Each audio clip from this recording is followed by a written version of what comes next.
toque aqui no chat para me dizer se o som está bom e se a imagem está boa também. Uma boa noite para vocês. Não é uma live muito longa, vamos só refletir sobre alguns pontos. Esses pontos eu pretendo depois transformar em vídeos soltos no canal, vídeos lá no canal, cada um trazendo um dos pontos que eu vou trazer hoje. Então, boa noite aí, você que está entrando. Uma boa noite para a Adriana.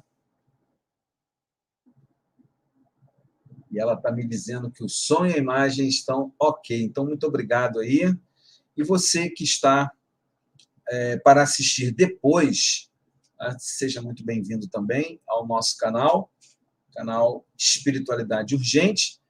E o nosso tema, como eu sempre falo, é urgente pelo seguinte, a espiritualidade, porque é importantíssimo, é urgentíssimo mesmo que a gente volte a acreditar e a viver no amor, acreditar no amor, a difundir o amor, ao invés do ódio, ao invés da intolerância, ao invés desses sentimentos tão negativos que fazem tão mal à nossa existência. Então, o tema desse vídeo de hoje, dessa live, é trazer um pouco de luz, um pouco de reflexão a 5 pontos que eu considero que são feridas, não que a igreja produz ou que o cristianismo produz. Eu não quero meter só a igreja. Eu quero falar para o cristianismo de uma forma geral, para todas as vertentes cristãs. Não é ferimentos que ele produz, o cristianismo, mas ferimentos produzidos na cristandade, na comunidade cristã. E como é que nós vamos lidar com isso? Como é que nós vamos trabalhar com essas 5 situações que, a meu ver, destoam completamente da mensagem do Evangelho, destoam completamente da mensagem que Cristo deixou para nós e, por isso, devem ser discutidos, devem ser observados, devem ser olhados com muito carinho. Então, seja bem-vindo. Esse é o canal Marcos Vinícius, Espiritualidade Urgente. Você é muito bem-vindo. Se inscreve aí no canal, está passando aí embaixo. Olha, não deixa de se inscrever no canal. A sua inscrição é muito importante para nós. E vamos dar início, então, ao nosso bate-papo. Eu quero começar citando uma frase de um pensador chamado Bertrand Russell, um filósofo. Esse pensador traz a seguinte frase, eu estou tirando essa frase do livro do Erlon Rodrigues, o Faces de um Evangelho Perdido, que eu vou depois trazer uma reflexão sobre esse livro, um livro muito bom, muito interessante. Mas ele cita aqui Bertrand Russell, e Bertrand Russell diz o seguinte: a intolerância que se espalhou pelo mundo com o advento do cristianismo é uma de suas características mais curiosas. Então, pensando nessa frase, que eu quis fazer essa live, até porque a gente tinha parado de fazer as lives. Eu quero aproveitar e dizer para você que, se você não assistiu ainda, eu vou deixar aqui no card e também na descrição do vídeo. Se você não assistiu ainda a nossa série de estudos sobre a oração do Pai Nosso, vai lá, assiste. São lives bem interessantes que a gente esteve debatendo os temas que estão no Pai Nosso. Inclusive, esse assunto é um dos assuntos aqui dos 5, as 5 feridas do cristianismo. Um outro título desse vídeo poderia ser, sabe aquelas listas que a gente faz de final de ano? Poderia ser assim: os 5 piores fatos do cristianismo em 2022. Poderia ser esse título: os 5 piores fatos do cristianismo de 2022. Também poderia ser esse o título da nossa live de hoje. Mas eu preferi colocar 5 feridas do cristianismo, 5 fraturas, né? 5 marcas muito negativas. E eu quero começar por uma, né, que me choca apesar de eu ser uma pessoa que me choca muito pouco com determinadas coisas. Mas essa marca, essa ferida, ela tem me deixado boquiaberto, que é o seguinte, que são cristãos das mais diferentes vertentes, e aqui eu incluo cristãos protestantes, cristãos pentecostais, cristãos neopentecostais, cristãos católicos, cristãos kardecistas, ou qualquer outra vertente cristã, tá? Que é a seguinte: primeira marca, primeiro fato negativo, primeira ferida no cristianismo. Cristãos declarando abertamente ódio às pessoas diferentes. Antigamente, quando eu era garoto, declarar o ódio a uma pessoa diferente era uma coisa mais velada. Porém, com o advento da mistura da religião com a política, e especialmente com o advento das forças de extrema-direita, tá? Que capturaram esse espírito comunitário do cristianismo, né? O cristianismo é uma religião comunitária. Então, as forças de extrema-direita capturaram o cristianismo, capturaram a mensagem, a forma de ser da comunidade cristã. E agora o ódio de uns anos para cá, especialmente de 2013 para cá, talvez um pouco antes, mas especialmente de 2013, quando eclodiu aquele movimento, né? Não é pelos 20 centavos, né? Pelas passagens e etc. Houve uma captura do espírito comunitário cristão e se transformou isso na própria prática da política. Então, uma mistura, né? E é interessante, eu tenho ouvido alguns estudos de alguns pensadores, alguns sociólogos, especialmente, falando como que tem essa mistura, e essa mistura é proposital, usar o discurso religioso dentro da política, e aí ficou mais aberto, ficou mais comum, mais natural declarar ódio abertamente a quem é diferente.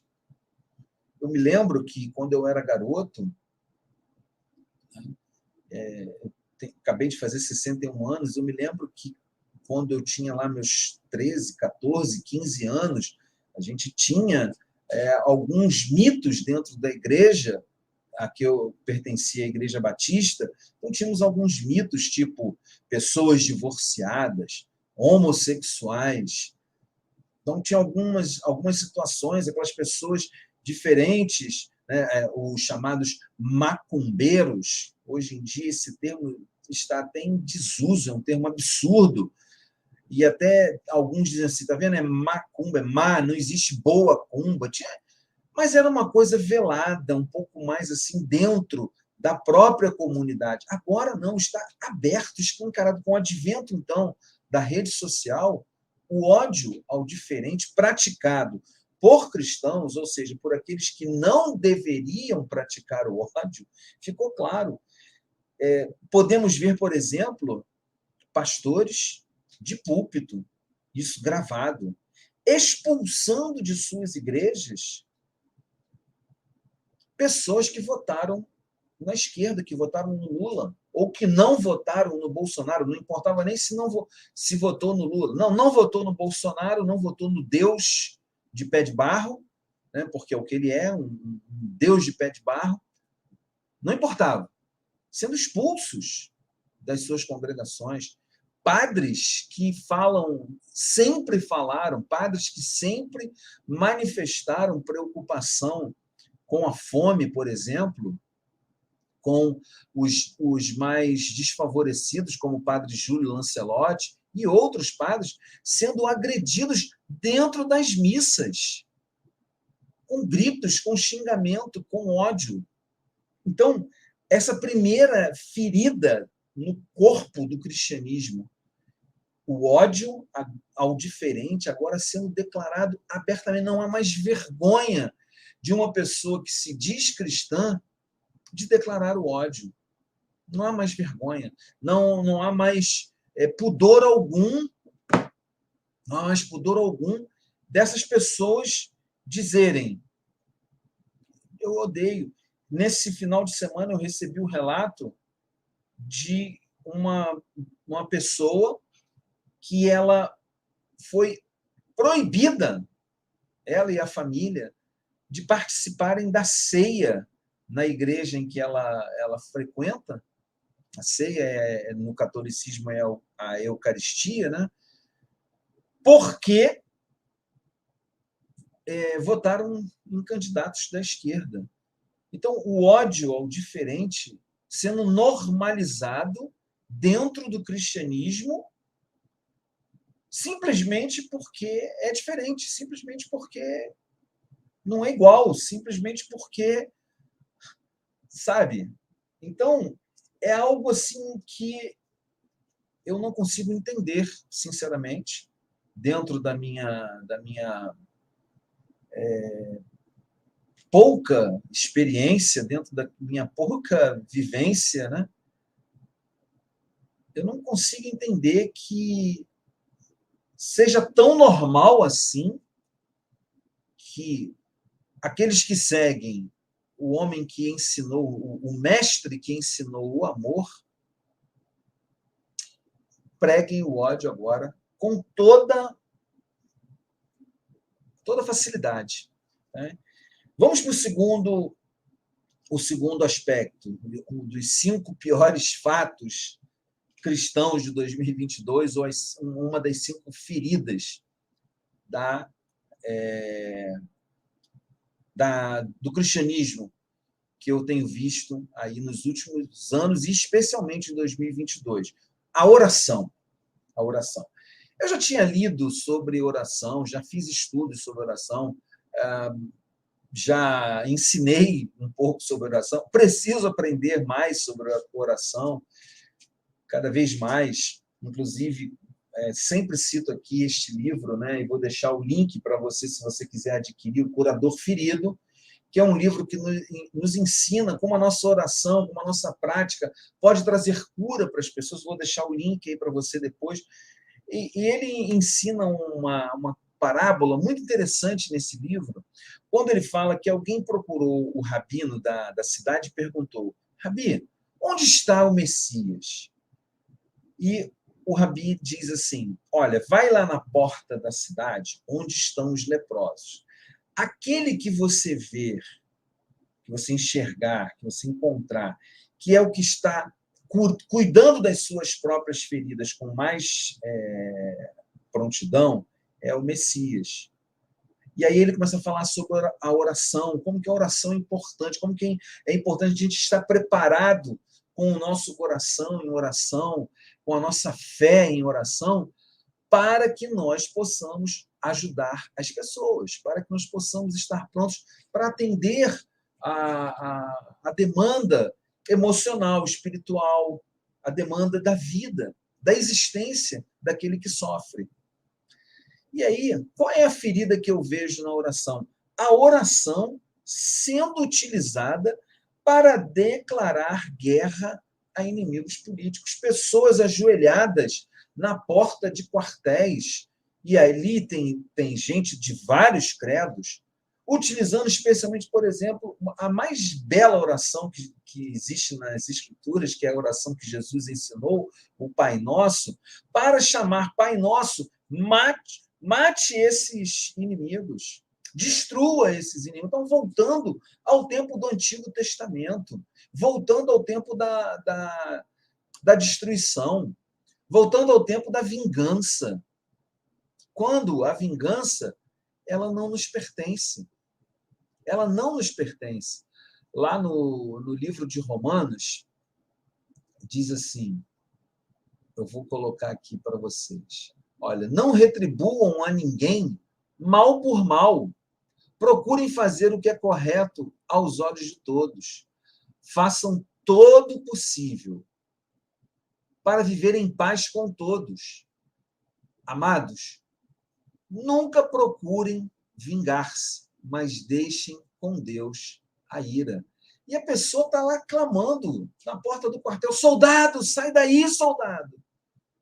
Hoje eu vi um vídeo de um homem desesperado, em estado de total negação, gritando na porta de um quartel porque os soldados não quiseram sair para fazer o que ele acha que é o correto, que é ir com armas para atacar um pretenso inimigo. Então, assim, é muito triste ver o que a oração está se tornando para os cristãos. A oração não é mais, como a Adriana sempre fala, né? Minha esposa, ela sempre fala isso, que religião é o religare, se ligar com a espiritualidade que vem de Deus. Ela sempre fala isso, ela sempre repete. Quase toda live minha, ela participa e diz isso. Onde é que está o religare? Onde é que está a religação com esse Deus de amor, com esse Deus maravilhoso? Não. A oração sendo utilizada para ir contra as pessoas, contra o outro. E o Pai Nosso, especialmente, é uma oração que ela é uma oração da fraternidade, ela é uma oração da comunidade, ela é uma oração que faz junção de corações, porque ela diz Pai Nosso, ela não diz Pai meu, não é para o meu interesse, mas é para o interesse dos irmãos, o interesse coletivo. Então, muito triste que a oração esteja sendo utilizada como um instrumento de guerra contra o diferente. E aí eu aproveito de novo para fazer a propaganda aqui. Vai aqui no card aqui, que eu vou deixar aqui, ou desse lado ou deste lado, tá? Para que você acompanhe a nossa playlist sobre o Pai Nosso. E eu vou deixar também na descrição do vídeo essa playlist para você acompanhar, para você estudar, para você ouvir as nossas reflexões sobre o Pai Nosso. Inclusive, me comprometendo aqui que em breve, não nesse final de semana, mas no outro final de semana, vou voltar, porque ainda faltam 2 pedaços lá, 2 partes do Pai Nosso que eu não fiz a reflexão com vocês. Então, te convido aí, entra lá no canal, entra aqui no card, entra aí na descrição, pega a playlist, ouve as nossas reflexões, aproveita, se inscreve no canal. E se você não deu ainda um joinha, se você não deu ainda um like aqui nessa live, deixa o seu like, é muito importante, porque assim o YouTube distribui para mais pessoas. A terceira ferida no cristianismo, ou terceiro pior fato entre os cristãos dos últimos anos,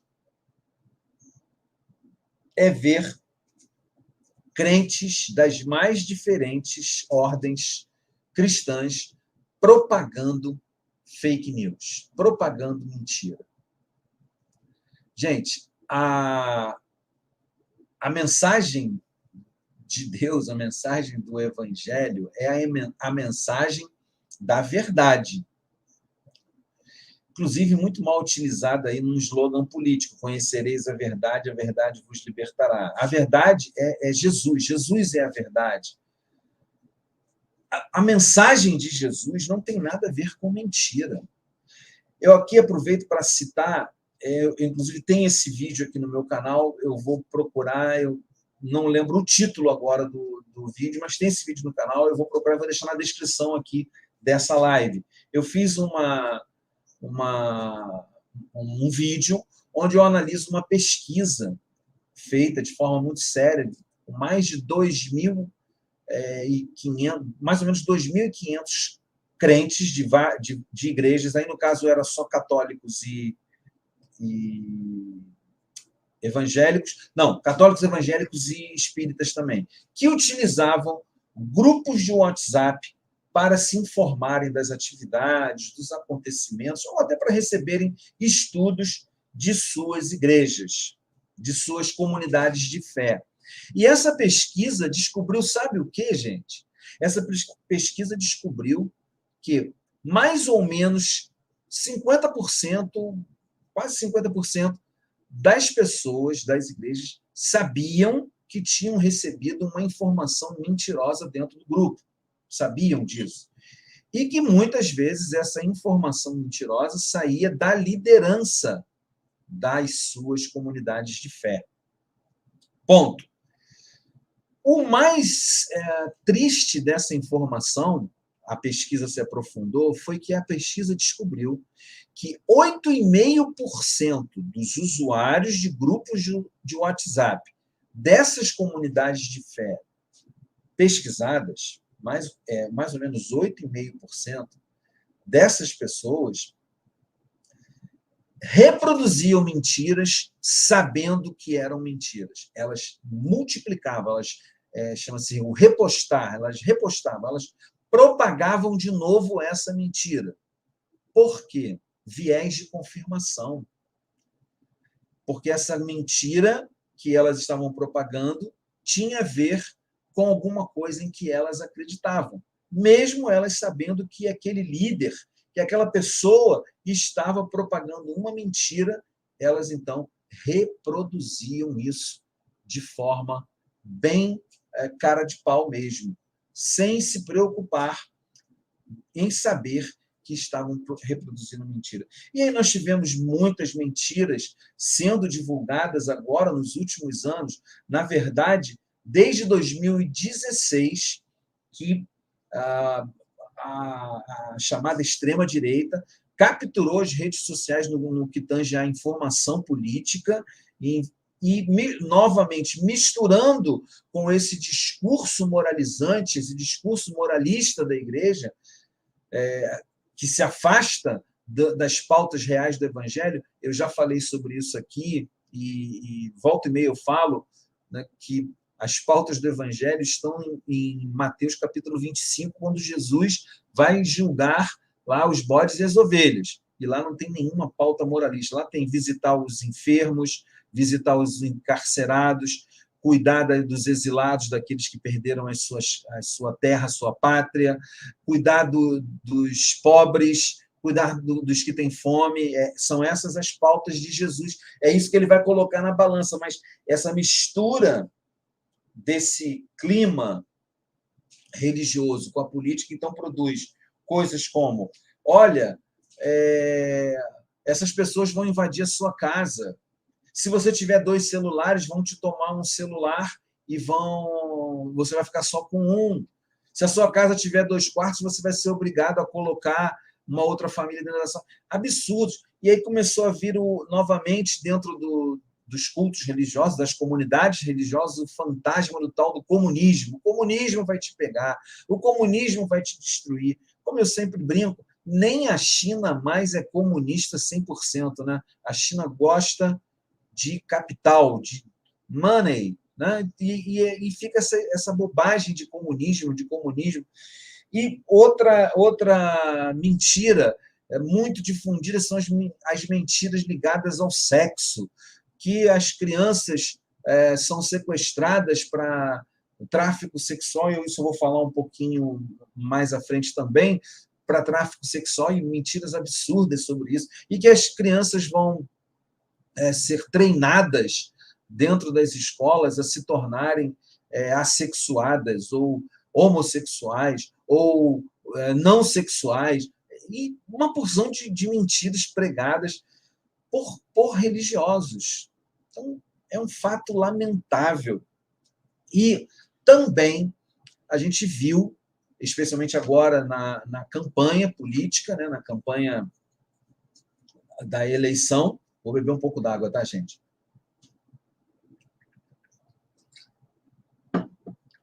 Os líderes religiosos fazendo terrorismo religioso com as urnas, com o processo eleitoral. E isso, assim, trazendo muita mentira, muito descredibilizando a democracia, descredibilizando o processo em que a gente vive, descredibilizando a própria estrutura de autoridade que eles mesmos dizem que Deus manda que a gente obedeça às autoridades. Está escrito no Novo Testamento, eles próprios fazendo isso. Por quê? Em nome de um projeto de poder, em nome de um projeto de tomar de assalto o poder político. Não é interesse pela família de verdade. Uma das coisas que eu sempre comento entre roda de amigos, é engraçado, né? Nós somos contra o casamento homoafetivo, casamento de pessoas do mesmo sexo, e porque vai destruir a família. Porque vai destruir a família. Eu acompanho a igreja há muitos anos e eu já cansei de perceber que existem outras coisas que destroem a família e que não são levantadas. Por exemplo, vou dar um exemplo que está um pouco fora das fake news, mas tem um pouco a ver. Um exemplo. Pastores e pastoras que se metem na vida dos casais. Não é que aconselham, não é que ajudam, não, se metem, querem direcionar a vida das famílias. A gente cansa de ver como que isso traz estrago para as famílias. Pessoas que são obrigadas a viverem, às vezes, dentro de um processo de infelicidade total em nome da religião. E outros assuntos. Mas isso não é falado. Então, as fake news aí borbulhando dentro das comunidades religiosas, sem se ater realmente àquilo que é o ensino do evangelho de verdade. Então, a gente precisa curar mais essa ferida. A gente precisa curar, a gente precisa parar para pensar que num universo imenso de cristãos de toda ordem, volto a dizer, católicos, protestantes e evangélicos e cristãos kardecistas, num universo imenso, 8,5% admitem que são capazes de reproduzir mentiras se essa mentira estiver de acordo com o viés de confirmação dele. Isso é muito triste. Isso é muito triste. Muito triste mesmo. A gente precisa acordar para isso.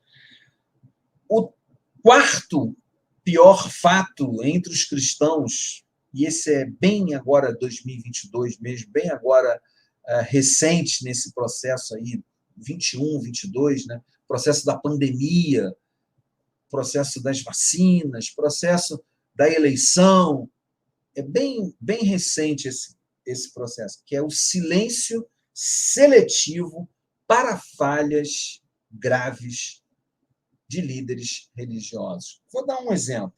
Damares, ex-ministra da Mulher e dos Direitos Humanos, ou dos Direitos Humanos da Mulher, ex-ministra do governo Bolsonaro e eleita com uma votação expressiva em Brasília para ser senadora. Quantas mentiras Damares Alves produziu? A última, mais grave, ela estava dentro de uma igreja em Goiânia e pregou absurdos, dizendo que tinha vídeos e provas de crianças. Eu não gosto nem de reproduzir essa frase. Que bebês tinham os dentes arrancados para ficar mais fácil que pedófilos, desculpe a palavra, né? Tomara que o YouTube não me corte, que tarados, né? Pessoas taradas, tivessem maior facilidade de fazer sexo oral com esses bebês. Gente, e ela disse que tinha provas e foi instada a apresentar essas provas. Depois ela disse: não, é porque eu ouvi essas histórias. Um líder religioso não pode reproduzir esse tipo de história porque ouviu falar. Porque ouviu falar. Não pode. Um líder religioso que especialmente diz seguir o cristianismo, que é a mensagem que Jesus deixou, não pode reproduzir esse tipo de situação porque ouviu falar. E o que é mais impressionante é o silêncio seletivo da comunidade cristã nessa hora. A comunidade cristã se cala diante desses absurdos. Volto a dizer, por causa do viés de confirmação, por causa da necessidade de se sentir aceito num determinado grupo. Então, dependendo do grupo dependendo do grupo que pertence, não, se eu comentar alguma coisa, se eu disser que eu acho um absurdo ou uma mentira, ou que ela tinha que provar que realmente aquilo é verdade, eu não vou mais ser aceito no grupo, então é melhor não falar nada. Silêncio seletivo. Lembra da frase? Pintou um clima. Né? Pintou um clima. Eu estava vendo umas meninas ali, né, bonitinhas, tá, e pintou um clima, eu fui até elas. Os pastores defensores de Bolsonaro não falaram nada. Os padres defensores de Bolsonaro não falaram nada. Basta qualquer pessoa do outro lado falar alguma coisa, pronto, é o fim do mundo. Então, silêncio seletivo. Esse silêncio seletivo leva a uma coisa que a gente chama de espírito de rebelião. Porque quando você silencia de forma seletiva para determinados assuntos, isso vai gerando um espírito de revolta, porque aqueles assuntos não são abordados, e acaba gerando um espírito de revolta. O que nos leva ao último ponto, a quinta ferida produzida dentro do cristianismo nesses últimos tempos, e aqui eu falo especialmente no meio evangélico, que são as profecias espalhadas aos montes nas redes sociais por líderes cristãos evangélicos. Aqui eu estou falando especialmente dos evangélicos. Essas falsas profecias, porque para você, se você não entende o que é uma profecia, se você não compreende bem, uma profecia, normalmente, aquele que se diz profeta diz que está falando um recado dado por Deus. Foi Deus mesmo que veio até ele e deu esse recado para ele falar, e ele está transmitindo aquilo, e aquilo tem que ser aceito. E nós vimos aos montes pessoas falando coisas. Vou citar aqui um famoso, Silas Malafaia. No aniversário dele, dentro da igreja dele, na plataforma, lá no púlpito da igreja dele, ele declarou abertamente, tendo já feito a mesma declaração que ele disse que era uma profecia, na Marcha para Jesus, na Apoteose, aqui do Rio de Janeiro, o seguinte, que se houvesse fraude nas eleições, o que aconteceria? O sistema de urnas iria parar por 8 horas, ia travar, se houvesse tentativa de fraude para tirar a eleição do Bolsonaro, e aí teria que ser feita uma nova eleição. Isso não aconteceu. O sistema não parou. Malafaia nunca veio a público para dizer, irmãos, como ele gosta de dizer assim, povo abençoado do Brasil. Ele nunca veio a público dizer, povo abençoado do Brasil. Eu profetizei de mim para mim mesmo. Eu profetizei um desejo meu. Eu falei uma coisa que estava na minha cabeça. Não foi uma profecia dada por Deus. Não foi um recado que Deus mandou. Porque, nesse caso específico, as hipóteses são as seguintes. Ou não houve fraude e ele tem que se desculpar e aceitar o resultado das urnas. E não ficar, inclusive, insuflando as pessoas para as pessoas desobedecerem, segundo o próprio Novo Testamento, a autoridade instituída por Deus. Agora tem uma nova autoridade instituída. Então ele tem que pedir desculpa pelo que ele falou, admitir que o candidato dele não ganhou e esperar a próxima eleição. Quem vota do outro lado não esperou 4 anos? É a mesma coisa. A outra hipótese é que ele profetizou e Deus não ouviu a profecia dele. Não estava nem aí. Não estava nem aí. A outra hipótese, muito ruim, já que ele, depois das eleições, continuou dizendo que era uma avacalhação, que tudo mais, que o Alexandre de Moraes isso e aquilo, a outra opção é o Deus do Malafaia é mais fraco do que o hacker. E o hacker venceu e fraudou a eleição e Deus não pôde fazer nada. De qualquer maneira, é uma profecia errada, feita por um homem que tem uma sede de poder e que não admite ficar fora do palácio do rei.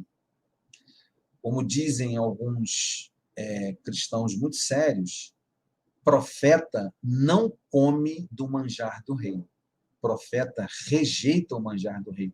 E o que a gente vê no Brasil hoje, e no mundo, inclusive, outros países, são profetas que querem comer, sim, da mesa do rei, ao invés de apontar os erros do rei e dizer para ele, arrepende-te, como Naamã fez com o rei Davi, quando Davi, né, se engraçou com a mulher do comandante do seu exército, com a Betsabá, mulher de Urias. Então, é muito sério isso. Essas falsas profecias, elas alimentam as 4 outras feridas. Quando líderes se levantam para falar esse tipo de mentira, e tem muito na rede social, elas alimentam aqueles outros pontos. Desculpa aí, gente, eu sem querer esbarrei no computador e balançou aí a câmera. Está valendo. Que são essas profecias, elas alimentam o ódio aberto de crentes das mais variadas correntes aos diferentes, alimentam o uso da oração para declarar guerra e ódio ao inimigo, seja esse inimigo quem for, alimentam a propagação por crentes das fake news, das mentiras, e alimentam especialmente o silêncio seletivo para as graves falhas, inclusive uma das falhas é essa, propagar mentiras. Então, isso tudo acontece por quê? Porque existe uma criação, e aí eu vou voltar a falar disso numa outra live, num outro assunto, num outro tema, que é a ilusão messiânica de que um homem pode resolver os problemas que nós estamos passando, pode nos salvar. Olha, se você é cristão de qualquer ordem, o único que pode nos salvar já veio, já fez a parte dele, que chama-se Jesus de Nazaré. Que, por sinal, os ensinos dele andam muito esquecidos. Os ensinos dele são trocados pelo evangelho coach, que é aquele evangelho, né? Sucesso a qualquer preço. Você nasceu para ser um sucesso. Você nasceu para ter tudo nessa vida. O evangelho coach.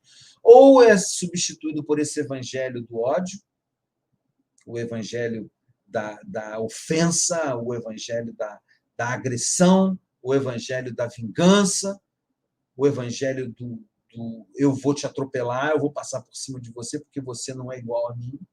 Ou criam um espírito de dependência da ação de humanos. O evangelho da dependência humana. Quando, na verdade, nós temos que depender da nossa fé em Deus. Eu queria trazer, assim, para reflexão aqui, um texto que está em Filipenses. Filipenses diz assim, capítulo 4, versículo 5. Seja a amabilidade de vocês conhecida por todos. Perto está o Senhor. Seja a amabilidade ou a cordialidade de vocês conhecida por todos. Perto está o Senhor. E continua dizendo o seguinte: não andem ansiosos por coisa alguma, mas em tudo, pela oração e súplicas, apresentem os seus pedidos a Deus. E aí, esse texto que diz que a nossa amabilidade deve ser conhecida diante de todos, a nossa cordialidade, e que a gente não deve, de forma alguma, andar ansiosos, ele completa dizendo o seguinte: a paz de Deus, que excede todo o entendimento, guardará os seus corações e suas mentes em Cristo Jesus.